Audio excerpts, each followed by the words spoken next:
السلام علیکم ساتھیو، ڈاکٹر آصف جان کے لاؤنج میں آپ سب کو خوش آمدید۔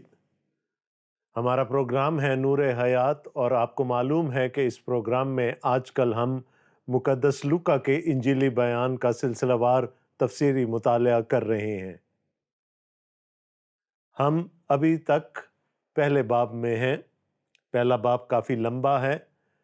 تعارف کے بعد مقدس لوکا کے انجیلی بیان میں ہم نے 2 کہانیوں کا مطالعہ کیا۔ ایک وقوعہ ہیکل میں ہوا جہاں پر خدا کا پیغام اپنے کاہن تک، زکریا کاہن تک جبرائیل کے وسیلہ سے پہنچا۔ وہ پیغام ایک خوشخبری تھی، اس کے لیے ایک ذاتی خوشخبری تھی، لیکن اس میں بھی بنی نوع انسان کے لیے فضل پوشیدہ تھا۔ اور پھر ایک دوسری کہانی ہمیں گلیل کے علاقہ میں ناصرت کے گاؤں میں لے گئی، اور ہماری ملاقات ایک کنواری سے ہوئی، ایک نوعمر کم سن یہودی لڑکی سے ہوئی جس کا نام مریم تھا اور جو یوسف کے نکاح میں آ چکی تھی۔ مریم کو بھی ایک خوشخبری دی گئی، ایک بیٹے ہی کی خوشخبری دی گئی، لیکن اس خوشخبری میں اور زکریا کی خوشخبری میں بہت فرق تھا۔ زکریا بزرگ تھا، شادی شدہ تھا، اور اس کو بڑھاپے میں ایک بیٹے کی نوید دی گئی۔ یہاں پر ایک کمسن یہودی لڑکی ہے جو کہ نکاح میں تو آ چکی ہے، لیکن ابھی تک اس کی رخصتی نہیں ہوئی، اور یوں وہ ابھی اپنے ماں باپ کے گھر ہے، اور اس کو بھی ایک بیٹے کی نوید سنا دی گئی۔ ہم نے زکریا کا رد عمل بھی دیکھا کہ اس نے خدا کے پیغام پر شک کیا، اور یوں اسے سزا ملی کہ وہ 9 مہینے تک نہیں بول پائے گا۔ مریم نے خدا کے کلام کو منوعاً خدا کی بندی ہوتے ہوئے قبول کر لیا۔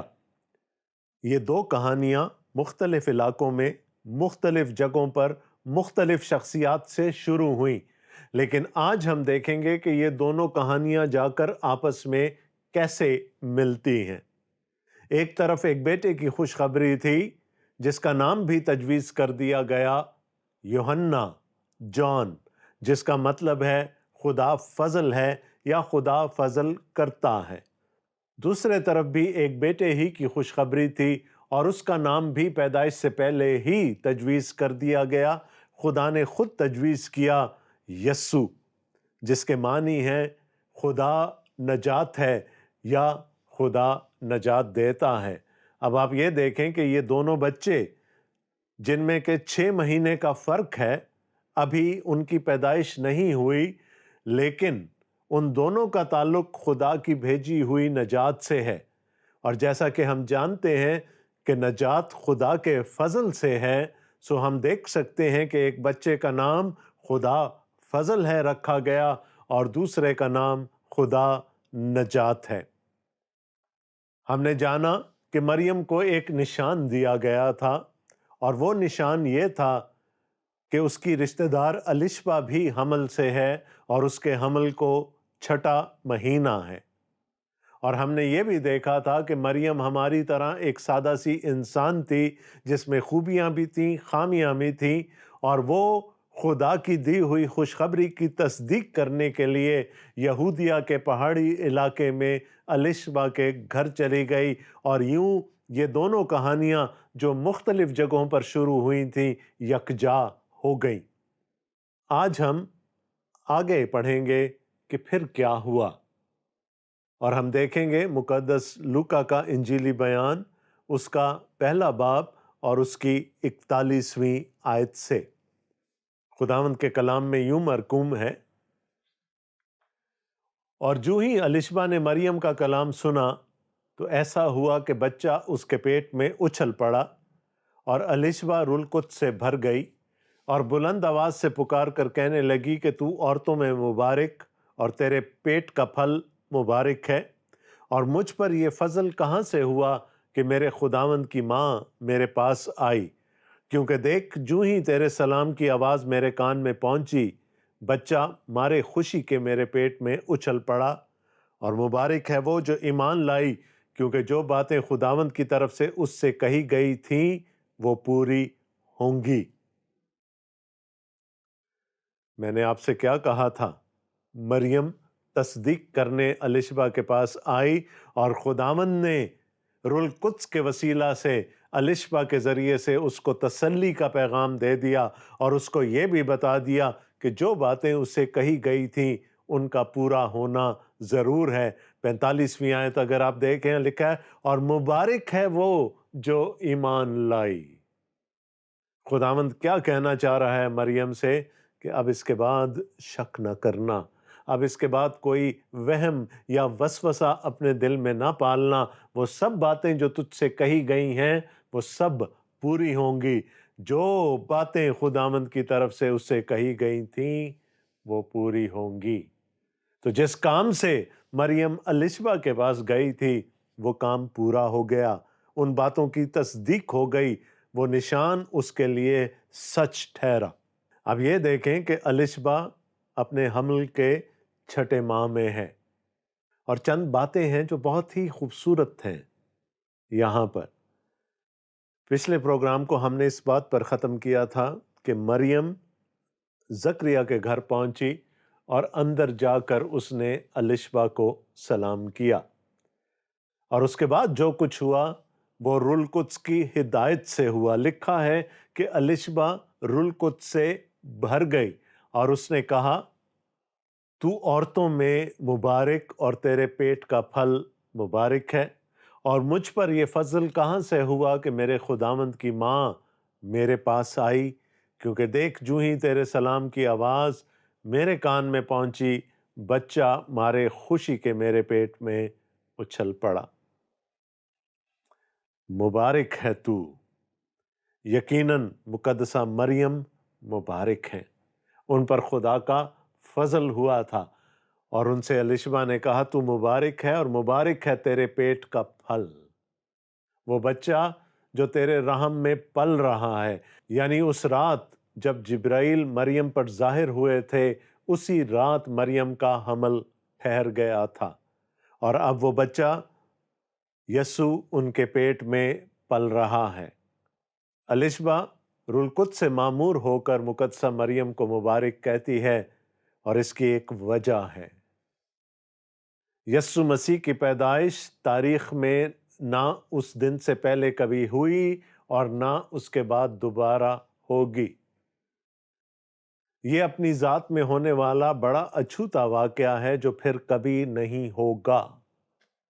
بنی اسرائیل میں اس دن سے پہلے لاکھوں کروڑوں کنواریاں ہوں گی، لیکن خدا کی نظر کرم مریم پر جا کر ٹھہری، اور مریم کو چن لیا گیا تاکہ وہ اس بڑے واقعے کا حصہ بن سکے۔ میں نے پہلے کہا تھا اس میں مریم کی کوئی خوبی نہیں ہے، وہ ہماری طرح ایک انسان ہے، اس میں خوبیاں بھی ہیں اور خامیاں بھی ہیں۔ یہ خدا کے چننے کی نظر ہے جو مریم پر جا کر ٹھہر گئی، اور خدا اپنی قدرت میں قادر مطلق ہونے کے ناطے سے کچھ بھی کر سکتا ہے۔ اور یوں الشبا نے روح القدس سے معمور ہو کر کہا کہ تو مبارک ہے، اور جیسا کہ میں نے پہلے کہا یقیناً مقدسہ مریم میرے اور آپ اور ہم سب کے لیے مبارک ہے۔ وہ میرے اور آپ کے لیے قابل تعظیم ہے، ان کی جتنی تعظیم و تکریم کی جائے وہ کم ہے، لیکن یہاں کہیں یہ نہیں لکھا کہ ان کی عبادت کی جائے۔ وہ میرے اور آپ جیسی ایک انسان تھی۔ ہاں، جس مقصد کے لیے ان کو چنا گیا وہ مقصد بہت عظیم تھا، اور وہ مقصد تھا کہ خدا کے نجات دہندہ کو اس دنیا میں لانا تھا۔ اور الشبا نے کہا کہ جیسے ہی تیرے سلام کی آواز میرے کانوں میں پہنچی، میرا بچہ میرے رحم میں اچھل پڑا۔ اور یوں اس نے مقدسہ مریم کی حوصلہ افزائی کی کہ جو کچھ تجھ سے کہا گیا ہے وہ پورا ہوگا، شک نہ کرنا، کسی قسم کا وسوسہ اپنے دل میں نہ پالنا۔ یہاں پر ہم مقدسہ مریم کی ایک اور خاصیت، ایک اور صفت دیکھیں گے۔ اگر کوئی مجھ سے کہہ دے کہ میں مبارک ہوں تو شاید خوشی سے میرے پاؤں زمین پر نہ ٹکیں، شاید غرور اور فخر اور تکبر میرے ذہن میں سما جائے اور میں اپنے آپ کو کوئی انوکھی چیز سمجھنے لگ جاؤں۔ مریم نے یہ نہیں کہا کہ ہاں میرے اندر تو اتنی بہت ساری خوبیاں ہیں، یقیناً ان خوبیوں کو دیکھ کر ہی میرے خدا نے مجھے چنا ہوگا۔ یا یہ بھی نہیں کہا کہ کہاں میں اور کہاں تو، دیکھ لے میں تجھ سے ملنے کے لیے چلی آئی۔ مریم نے کیا کہا؟ اس نے جو کچھ بھی کہا اس کو ہم مریم کے گیت کے نام سے جانتے ہیں۔ اس گیت کو انگریزی میں میگنیفیکیٹ کہا جاتا ہے، اور میگنیفیکیٹ لاطینی زبان کا لفظ ہے، اور بائبل مقدس کے لاطینی ترجمے میں جس کو ولگیٹ کہا جاتا ہے، یہ مریم کے گیت کا پہلا لفظ ہے۔ میگنیفیشنٹ، بڑا، میری جان خداوند کی بڑائی کرتی ہے، جیسے کہ مریم نے کہا۔ ابھی تک میں نے اس بات پر بہت زور دیا ہے کہ وہ ایک کمسن یہودی لڑکی ہے، لیکن جب ہم اس کے گیت پر نظر ڈالیں گے تو ہمیں نظر آئے گا کہ یہ وہ کمسن یہودی لڑکی ہے جو خدا کے کلام سے بہت اچھی طرح واقف ہے، کیونکہ جب ہم اس کے گیت کو پڑھیں گے تو اس کے گیت میں ہمیں پرانے عہد نامہ کی گونج نظر آئے گی۔ بالواسطہ یا بلا واسطہ طور پر بہت ساری باتوں کی طرف اشارہ کیا گیا جو ہمیں پرانے عہد نامہ میں ملتی ہیں۔ آئیے مریم کے گیت یعنی میگنیفیکیٹ پر غور کریں۔ پھر مریم نے کہا کہ میری جان خداوند کی بڑائی کرتی ہے اور میری روح میرے منجی خدا سے خوش ہوئی۔ جیسا کہ میں نے پہلے کہا، مریم نے یہ نہیں کہا کہ تو نے بہت اچھا کیا میری بڑائی کر کے، میں تو ہوں ہی اسی قابل، بلکہ ایک ایماندار کی حیثیت سے اس نے وہ ساری تعریف جو الیشبا نے اس کی تھی، وہ ساری بڑائی جو الیشبا نے اس کی تھی، اس سب کو خدا کی طرف منعکس کر دیا۔ میری جان خداوند کی بڑائی کرتی ہے۔ میں کچھ نہیں ہوں، میں محض خداوند کی ایک بندی ہوں۔ اگر کوئی کچھ ہے تو وہ میرا خدا ہے، اور میں اس کی بڑائی کرتی ہوں، میں اس کی تعریف کرتی ہوں، میں اس کی تعظیم کرتی ہوں۔ اگلی آیت میں لکھا ہے، اور میری روح میرے منجی خدا سے خوش ہوئی، کیونکہ اس نے اپنی بندی کی پستحالی پر نظر کی، اور دیکھ اب سے لے کر ہر زمانہ کے لوگ مجھ کو مبارک کہیں گے۔ میں تو خداوند کی بڑائی کر رہی ہوں، لیکن میری روح میرے منجی خدا سے خوش ہوئی۔ وہ خدا کو اپنا نجات دہندہ کہہ کر مخاطب کرتی ہے۔ یسایہ نبی کے 43ویں باب میں خدا کہتا ہے کہ میرے علاوہ اور کوئی منجی نہیں ہے۔ ہمارا ایک ہی منجی ہے، ہمارا ایک ہی بچانے والا ہے، ایک ہی نجات دہندہ ہے، اور وہ خود بائبل کا خدا ہے، جس کے بارے میں مریم کہتی ہے کہ میری روح میرے منجی خدا سے خوش ہوئی، کیونکہ اس نے میری پستحالی پر رحم کیا، میری پستحالی پر نظر کی۔ مریم خدا کو اپنا نجات دہندہ کہتی ہے، یعنی میری اور آپ کی طرح مریم کو بھی خدا کی نجات کی اتنی ہی ضرورت تھی جتنی باقی سب کو۔ وہ اپنے خدا کو اپنا منجی کہہ کر مخاطب کرتی ہے، اور میں نے آپ کو بتایا تھا کہ لوکا کے انجیلی بیان کا اوور آرچنگ تھیم، یعنی اس کا جو بڑا مرکزی مضمون ہے، وہ سیلویشن ہے، نجات ہے، اور وہ خداوند یسوع مسیح کو نجات دہندہ کے طور پر پیش کرتا ہے۔ مریم کے گیت میں ہمیں اسی کی گونج نظر آتی ہے، نجات کی گونج نظر آتی ہے، نجات دہندہ کی گونج نظر آتی ہے۔ میری روح میرے منجی خدا سے خوش ہوئی، کیونکہ اس نے میری پستحالی پر نظر کی۔ وہ کہتی ہے میں کچھ نہیں ہوں، میں تو ایک پستھال انسان ہوں، لیکن میرے خدا نے مجھ پر یہ نظر کی، اس نے مجھے چن لیا اتنے بڑے کام کے لیے کہ میں اس کی نجات کو اس دنیا کے لیے پیش کر سکوں، اور اب سے لے کر ہر زمانہ کے لوگ مجھ کو مبارک کہیں گے۔ جیسا کہ میں نے پہلے کہا، مقدسہ مریم مبارک ہیں اور ہمیشہ رہیں گی، کیونکہ وہ مقصد بہت مبارک تھا جس کے لیے ان کو چنا گیا۔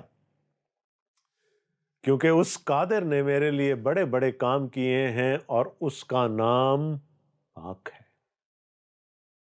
وہ اقرار کر رہی ہے اس خدا کا جو قادر مطلق ہے اور جو پاک ہے، جو مقدس ہے۔ اس کا مطلب کیا ہے کہ وہ اپنی پست حالی کا اقرار کر رہی ہے، وہ اس بات کا اقرار کر رہی ہے کہ اس کے پاس کوئی قدرت، کوئی طاقت نہیں ہے، اور وہ اس بات کا اقرار کر رہی ہے کہ وہ خود پاک نہیں ہے۔ یہ سب اس وجہ سے ہوا کہ خدا نے اس پر کرم کی نظر کی ہے، اور اس کا رحم ان پر جو اس سے ڈرتے ہیں پشت در پشت رہتا ہے۔ اس نے اپنے بازو سے زور دکھایا، اور جو اپنے تئیں بڑا سمجھتے تھے ان کو پراگندہ کیا۔ وہ اپنی تاریخ سے بہت اچھی طرح واقف ہے، وہ خدا کے کاموں سے بہت اچھی طرح واقف ہے، وہ خدا کے پاک کلام سے بہت اچھی طرح واقف ہے۔ اسے معلوم ہے کہ خدا ان پر رحم کرتا ہے، ان پر فضل کرتا ہے جو اس کے خوف میں رہتے ہیں، کیونکہ پرانا عہد نامہ ایسی بہت ساری کہانیوں سے بھرا پڑا ہے، اور ہم خدا کے کلام میں کئی جگہ پر یہ پڑھتے ہیں کہ وہ لوگ جو اپنے آپ کو بڑا سمجھتے تھے، وہ لوگ جو کسی زوم میں تھے، جو کسی تکبر کا شکار تھے، خدا نے ان کو پراگندہ کیا۔ جگہ جگہ پرانے عہد نامہ میں ہمیں ایسی کہانیاں ملتی ہیں۔ بڑے بڑے بادشاہ تھے، بڑی بڑی سلطنتیں تھیں، لیکن وہ ایک رات میں ہی خاک ہو گئیں، کیونکہ جب خدا اپنا زور دکھاتا ہے تو اس کے سامنے پھر کوئی قائم نہیں رہ سکتا۔ تو یہ خوبصورت کہانیاں مریم کے کہیں ذہن کے نہا خانوں میں پوشیدہ تھیں جب وہ یہ گیت گا رہی تھی، جب وہ اپنے خداوند کی مدح سرائی کر رہی تھی، جب وہ اپنے خداوند کی بڑائی کر رہی تھی۔ وہ آگے کہتی ہیں، اس نے اختیار والوں کو تخت سے گرا دیا اور پست حالوں کو بلند کیا۔ وہی بات جو میں ابھی تھوڑی دیر پہلے کر رہا تھا۔ سلطنتیں، حکومتیں، تخت، تاج خدا کے سامنے کچھ بھی نہیں ہے۔ خدا جب چاہتا ہے وہ کسی کو تخت پر بٹھاتا ہے، اور جب چاہتا ہے وہ کسی کو تخت سے اتار دیتا ہے۔ اس کی حکمت بہت ہی عمیق ہے۔ اس نے بھوکوں کو اچھی چیزوں سے سیر کر دیا اور دولت مندوں کو خالی ہاتھ لوٹا دیا۔ اس نے اپنے خادم اسرائیل کو سنبھال لیا تاکہ اپنی اس رحمت کو یاد فرمائے جو ابراہم اور اس کی نسل پر ابد تک رہے گی، جیسا اس نے ہمارے باپ دادا سے کہا تھا۔ اس کو وہ عہد بھی یاد ہے جو خدا نے ابراہم سے کیا تھا، کیونکہ وہ خود ابراہم کی اولاد میں سے ہے۔ اسے ہر وہ وعدہ بھی یاد ہے جو خدا نے اس کے باپ دادا سے کیا تھا۔ میں نے آپ کو پہلے کہا تھا کہ ایک چھوٹی سی کمسن لڑکی ہے، لیکن وہ خدا کے کلام کو بہت گہرائی سے، بہت اچھی طرح سے جانتی ہے۔ اس کو پتہ ہے کہ خدا نے اپنی انجیل کا آغاز پیدائش کی کتاب کے 12ویں باب میں کر دیا تھا، جب اس نے ابراہم کو برکت دی، جب اس نے ابراہم سے یہ کہا کہ میں تجھے ایک بڑی قوم بناؤں گا، میں تجھے ایک بڑا نام دوں گا، اور میں تجھے ایک بڑی برکت دوں گا، اور وہ برکت کتنی بڑی ہوگی کہ زمین کے سب قبیلے تیرے وسیلے سے نجات پائیں گے۔ اس کو وہ برکت بھی یاد ہے جو خدا نے ابراہم کو دی تھی، جس کے وسیلے سے خدا نے اس دنیا کو نجات دینی تھی، اس کو اس نجات میں آنے والے وہ تمام مراحل بھی یاد ہیں جس میں کہ خدا نے مختلف لوگوں کو چن لیا تاکہ اس کی نجات عالمگیر ہو سکے۔ یہ ایک عالمگیر خدا کی عالمگیر نجات تھی، اور اس کو یہ بھی معلوم ہے کہ اب جو اس کے وسیلے سے ہونے جا رہا ہے، یعنی وہ بچہ جو اس کے ہاں پیدا ہوگا، یعنی کہ یسوع، وہ دنیا کا نجات دہندہ ہوگا۔ سو اس نے خدا کے نجات کے منصوبہ کی، خدا کے نجات کے پروگرام کی ساری کڑیاں اپنے ذہن میں ملا لی تھی۔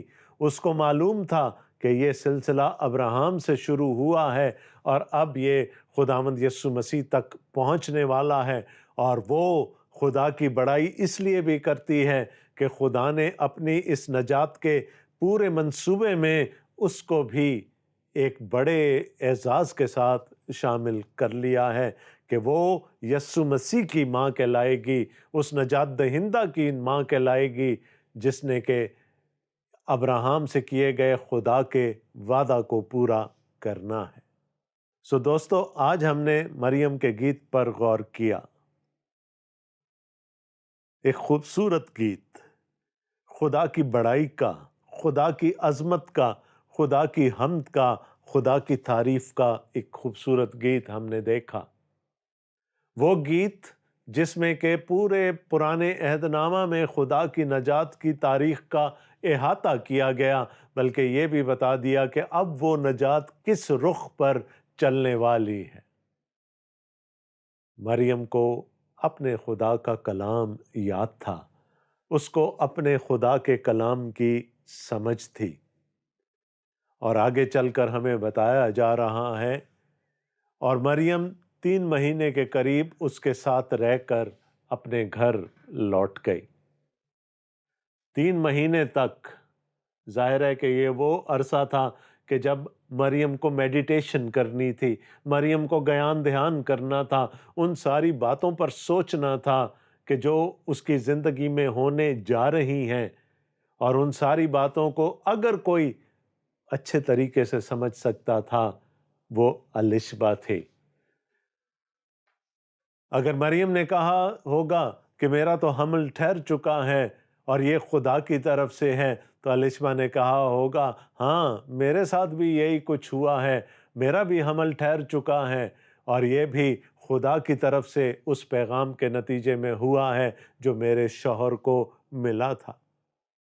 شاید مریم کی اپنی ماں یا اس کے گھر کی دوسری خواتین اس کی بات کو اتنی گہرائی سے نہ سمجھ سکتی جتنی کہ الشبہ سمجھتی تھی، اور اس وقت میں الشبہ نے اس کی بڑی حوصلہ افزائی کی ہوگی، اور مریم نے بھی الشبہ کی خوب خدمت کی ہوگی۔ لکھا ہے 3 ماہ تک مریم الشبہ کے ساتھ رہی اور پھر اپنے گھر کو چلی گئی۔ جب مریم آئی تھی، الشبہ کے حمل کو ٹھہرے ہوئے 6 مہینے ہو چکے تھے۔ اب تو یا تو وہ بچہ جنا جا چکا ہوگا یا ابھی نہیں، یہ بات ہم وثوق سے نہیں کہہ سکتے کیونکہ لوکا ہمیں یہ بات نہیں بتاتے۔ مریم کے بارے میں ہم اتنا جانتے ہیں کہ وہ 3 ماہ کے بعد الشبہ کو چھوڑ کر اپنے گھر چلی گئیں۔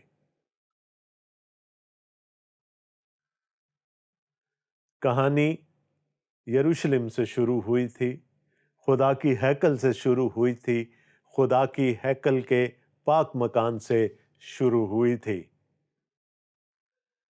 کہانی یہودیہ کے پہاڑی علاقے میں چلی گئی، اور پھر ہم نے دیکھا کہ کیمرہ زوم کر کے گلیل کے علاقہ کے ایک گاؤں ناصرت میں چلا گیا، اور ہماری ملاقات ایک کنواری مریم سے ہوئی۔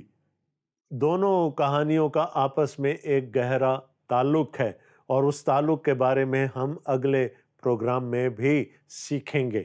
لیکن آج ہم نے جانا کہ جب مریم کو تسلی کی ضرورت تھی، جب مریم کو حوصلہ افزائی کی ضرورت تھی، تو وہ الشبہ کے پاس چلی گئی۔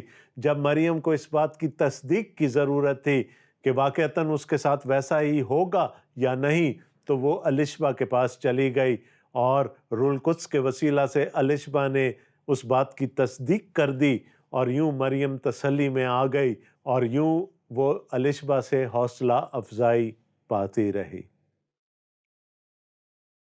اور پھر وہ رخصت ہو کر اپنے گھر کو واپس چلی گئی۔ اور غالباً یہ وہ وقت ہے کہ جب خبر یوسف تک بھی پہنچ چکی تھی، اور مقدس متی کے انجیلی بیان کے مطابق فرشتہ یعنی جبرائیل یوسف کو بھی دکھائی دیا تاکہ اس کی حوصلہ افزائی کر سکے۔ اور جیسا کہ میں نے پہلے بھی کہا کہ ان دنوں میں جبرائیل کافی مصروف نظر آتے ہیں۔ خدا نے اپنی چپ توڑ دی، خدا کا کلام پہلے زکریا کو، پھر مریم کو، اور پھر یوسف کو ملا، اور اب خدا کا کلام، مجسم کلام، اس دنیا میں آنے والا تھا۔ کہانی ابھی جاری ہے دوستو، ہے نا مزے کی کہانی؟ تو مجھے امید ہے کہ آپ اگلا پروگرام ضرور دیکھیں گے، جس میں ہم اس کہانی کو آگے لے کر چلیں گے اور زکریا کے گیت پر نگاہ ڈالیں گے۔ تب تک کے لیے اپنے میزبان ڈاکٹر آصف جان کو اجازت دیجیے، جو آپ کے لیے دعا گو ہے کہ خدا آپ کو اپنے حفظ و امان میں رکھے اور اپنے نام کے جلال کے لیے استعمال کرتا رہے۔ آمین۔ خدا حافظ۔